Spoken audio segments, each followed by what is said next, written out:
Hi all, welcome back to our channel Saran's diary. So பூஜை சாமான் பலன்னு தெரியறதுக்கு நிறைய யூஸ் பண்ண சொல்லுவாங்க. நிறைய வீடியோஸ் இருக்குது, இதை போடணும் அதை போடணும், இதில் ஊற வைக்கணும் அதில் ஊற வைக்கணும். ஸோ அதெல்லாம் இல்லாமல் நான் என்ன பண்ணுவேன்றதை தான் இந்த வீடியோவில் காமிக்க போகிறேன். ஸோ வாங்க வீடியோக்குள்ளே போகலாம். நான் தேய்ச்சேன்னா ஒரு 15 டேஸ்க்கு ரொம்ப நல்லாயிருக்கும். அதுக்கப்புறமா தான் இது மாதிரி மாறிடும். அங்கங்கே அந்த குங்குமம் வச்சதெல்லாம் கொஞ்சம் கருப்பாயிடும், நெருப்பு பட்டு மஞ்சள் வந்து கொஞ்சம் கருப்பாக ஆரம்பிக்கும். ஸோ கலர் சேஞ்சஸ்லாம் நிறைய வரும். பஞ்சபாத்திரத்தில் வந்து அங்கங்கே வந்து திட்டாக பிளாக் ஸ்பாட்ஸ் வரும். ஸோ இப்போ க்ளீனாக 15 டேஸ்க்கு சூப்பராக இருக்க மாதிரி என்ன பண்ணுவேன்றதை இப்போ நான் காமிக்கிறேன். ஸோ நான் என்ன 2 ஐட்டம் யூஸ் பண்ணுவேன்னா, ஃபர்ஸ்ட் வந்து பீத்தாம்பரி பவுடர். இது அவ்வளோ நல்ல ரிசல்ட் கொடுக்குது. புளி யூஸ் பண்ணாலும் சரி, லெமன் யூஸ் பண்ணாலும் சரி, ஊற வச்சு பண்ணாலும் சரி, எல்லாத்த விட இதோட ரிசல்ட் வந்து ரொம்ப நல்லா இருக்குது. டக்குன்னு வேலை முடிஞ்சிரும். ஸோ இப்போ பார்த்தீங்களா, அது வந்து ரொம்ப பிளாக்காக இருந்தது. நான் ஒரு வாட்டி வந்து பீத்தாம்பரி போட்டு நல்லா தேய்ச்சிருவேன். ஸோ நான் 2 ஐட்டம் வந்து தேய்க்கிறதுக்கு யூஸ் பண்ணுவேன். என்னென்னா வந்து ஒன்று ப்ரஷ்ஷு, இன்னொன்று இது மாதிரி வந்து ஸ்க்ரப் வச்சுருப்பேன். ஸோ என் ஸ்க்ரப் எப்படி ஆயிடுச்சு பாருங்கள். இது வந்து ஸ்பெஷலி வந்து சாமிக்குன்னு ஒதுக்கி வச்சது. ஸோ சாமி பாத்திரம் வந்து தேய்க்கிறதுக்காக மட்டும் நான் இதை எடுத்து வச்சுருக்கேன். அப்போ மட்டும் தான் இந்த ப்ரஷ் அண்ட் ஸ்க்ரப்பை வந்து யூஸ் பண்ணுவேன். ப்ரஷ் எதுக்காகனா, இப்போ வந்து நம்ம விளக்கெலாம் தேய்க்கிறோம், அதில் வந்து நிறைய வந்து கார்விங்ஸ் வந்து இருக்கும். இப்போ எப்படி நம்ம பல்லு வந்து தேய்க்கும் போது உள்ளே இருக்கிறதெல்லாம் வந்து ப்ரஷ் யூஸ் பண்ணி நம்ம வெளியில் கொண்டு வரோமோ, அதே மாதிரி தான். ஸோ நம்ம ப்ரஷ் யூஸ் பண்ணோன்னா அந்தந்த டிசைன்லலாம் கொஞ்சம் போய் ஒட்டியிருக்கோம், என்ன பிசுக்கு இருக்கும், அதெல்லாம் வந்து நம்ம பர்ஃபெக்டாக எடுக்கணும்னா நம்ம ப்ரஷ் யூஸ் பண்ணுறது தான் நல்லது. ரொம்ப நல்லா அதை வந்து க்ளீன் பண்ணி எடுத்துகிட்டு வரும். ஸோ பார்த்தீங்களா, ஃபஸ்ட்டு ஒரு வாஷ்கே வந்து ரொம்ப நல்லா பலன்னு ஆயிடுச்சு ஆக்சுவலி. ஸோ நான் வந்து ஸ்டார்டிங்கில் வந்து இப்படி தேய்க்கவே மாட்டேன். ரொம்ப சாதாரணமாக தேய்ச்சி வச்சுருவேன். கொஞ்ச நாள்லேயே வந்து க்ரீனிஷாக ஃபார்ம் ஆகிடும் ஆயிலெலாம்.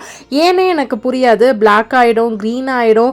அப்புறம் வந்து ரொம்ப நாள் கழித்து வந்து சரி ஓகே, ரொம்ப நல்லா வந்து ப்ரெஷர் கொடுத்து தேய்க்கலாம், ப்ரஷ் யூஸ் பண்ணி தேய்க்கலாம் அப்படின்னு சொல்லிட்டு அப்புறம் நான் நல்லா ப்ரெஷர் கொடுத்து ப்ரஷ் யூஸ் பண்ணி தேய்க்க ஆரம்பித்தேன். அதுக்கப்புறத்துலேருந்து எனக்கு 15 டேஸ் வரைக்கும் எந்த ஒரு ப்ராப்ளமே இருக்காது. அந்த ஆயில் வந்து எப்படி நம்ம ஊற்றுறோமோ அதே கலரில் இருக்கும், க்ரீனிஷாக மாறாது, விளக்கு வந்து பிளாக்காக தெரியாது. ஸோ பிளாக்காக தெரிஞ்சாவே நம்மளுக்கு மனசு வந்து ஒரு மாதிரியாக இருக்கும். ஸோ அதெல்லாம் தெரியாமல் இருக்கணும்னா பீத்தாம்பரி பவுடர் யூஸ் பண்ணி நல்லா கொஞ்சம் கையில் வந்து நல்லா ப்ரெஷர் போட்டு தேய்க்கணும். ஜஸ்ட் லைக் தட் சாதாரணமாக தேய்ச்சா போதாது. நீங்கள் என்ன மெத்தட் யூஸ் பண்ணாலும் வந்து நம்ம ஹேண்ட் ப்ரெஷர் வந்து கண்டிப்பாக ரொம்ப அவசியம். என்ன ஊற வச்சு பண்ணாலும் சரி, லெமன் புளி யூஸ் பண்ணாலும் சரி, கை வந்து ப்ரெஷர் வந்து அதிகமாக கொடுக்கணும். ஸோ ஓரளவுக்கு நல்லா தேய்ச்சாச்சு. நெக்ஸ்ட்டு சீக்ரெட் இன்க்ரீடியன்ட் வந்து சபீனா தான். ஸோ டிஷ்வாஷ் பவுடர், இதை தான் வந்து நான் யூஸ் பண்ணுவேன். ஸோ வந்து ஸ்டார்டிங்லாம் வந்து லெமனு புளிலாம் போட்டு தேய்ச்சிட்டு அதுக்கப்புறம் டிஷ்வாஷ் பவுடர் யூஸ் பண்ணுவேன். இப்போ வந்து பீத்தாம்பரை தேய்ச்சிட்டு அதுக்கப்புறம் டிஷ்வாஷ் பவுடர் யூஸ் பண்ணுறேன். ஸோ இந்த பவுடர் வந்து போட்டு நம்ம கையில் வந்து நல்லா தேய்க்க வந்து நுர வரணும், ஓகேங்களா. ஸோ அந்த ஃபோம் ஃபார்ம் ஆச்சுனாவே அது வந்து நல்லா க்ளீன் ஆகுதுன்னு அர்த்தம். ஸோ அந்த ஃபோம் வந்து நல்லா பிளாக்காக வரும். ஸோ தட் அதில் இருக்க அழுக்கெல்லாம் வெளியில் வந்துருச்சு. ஸோ இப்போ பாருங்கள் பலன்னு ஆயிடுச்சுங்களா. ஸோ வந்து எப்போவுமே நம்ம வந்து சபீனால வந்து கொஞ்சமாக வாட்டர் மிக்ஸ் பண்ணி நம்ம நல்லா கையில் வந்து ப்ரெஷர் கொடுத்து அந்த தம் ஃபிங்கரில் ப்ரெஷர் கொடுத்து தேய்ச்சோன்னாவே போதும், நல்லா வந்து ஃபோம் ஃபார்ம் ஆகும். ஃபஸ்ட் டைம் தேய்க்கும் போது பிளாக் கலரில் வரும், அப்புறம் செகண்ட் டைம் தேய்க்கும் போது நார்மல் கலரில் இருக்கும். ஸோ தட் நம்மளுக்கு வந்து எல்லாம் நல்லா பலன்னு ஆயிடுச்சு, நல்லா க்ளீன் ஆயிடுச்சுன்னு அர்த்தம். ஸோ பார்த்தீங்கன்னா உங்களுக்கே தெரியும் எவ்வளோ சூப்பராக க்ளீன் ஆயிடுச்சுன்னு. ஸோ பிள்ளையாருக்கும் வந்து அங்கங்கே நிறைய வந்து அந்த கார்விங்ஸ்லாம் வந்து நிறைய பண்ணியிருப்பாங்க. அதெல்லாம் வந்து நம்ம ப்ரஷ்ல தேய்ச்சா தான் போகும். நார்மலாக கையில் தேய்ச்சா வந்து போகாது, இல்லைனா நம்மளோட நெயில்ஸ் வந்து யூஸ் பண்ணுற மாதிரி இருக்கும். ஸோ எதுக்கு இதெல்லாம் வந்து பண்ணிட்டுன்னு சொல்லிட்டு நான் ப்ரஷ் வந்து யூஸ் பண்ண ஆரம்பிச்சிட்டேன். ஸோ பாருங்கள், பஞ்ச பாத்திரம் அவ்வளோ பிளாக் டாட்ஸோடு இருந்துச்சு. இப்போ அப்படியே வந்து ரொம்ப பியூராக ரொம்ப க்ளீன் அண்ட் நீட்டாக ஆகிடுச்சு. ஸோ காமாட்சி அம்மா வரைக்கும் சூப்பராகிட்டாங்க. அதுக்கப்புறம் வந்து ஒரு பவுலில் வந்து மஞ்சள், சந்தனம், பன்னீர், இதோடு இல்லாமல் ஜவ்வாது பவுடர், இதை வந்து நான் போன வீடியோவில் சொல்ல மறந்துட்டேன். ஸோ ஜவ்வாது பவுடரோட சேர்த்து ஆட் பண்ணோன்னா இன்னும் நல்ல ஸ்மெல் கிடைக்கும். ரொம்ப அப்படியே வந்து நீங்கள் வைக்கும் போது உங்களுக்கே அந்த ஸ்மெல் வந்து நல்லா ஃபீல் ஆகும். அது வந்து ஒரு 3 to 4 டேஸ் வரைக்கும் அந்த ஸ்மெல் இருந்துக்கிட்டே இருக்கும் பூஜை ரூமில். ஸோ கண்டிப்பாக வந்து ட்ரை பண்ணி பாருங்கள். ஜவ்வாது பவுடரை ஆட் பண்ணி பாருங்கள் அண்ட் பன்னீரும் ஆட் பண்ணி பாருங்கள்.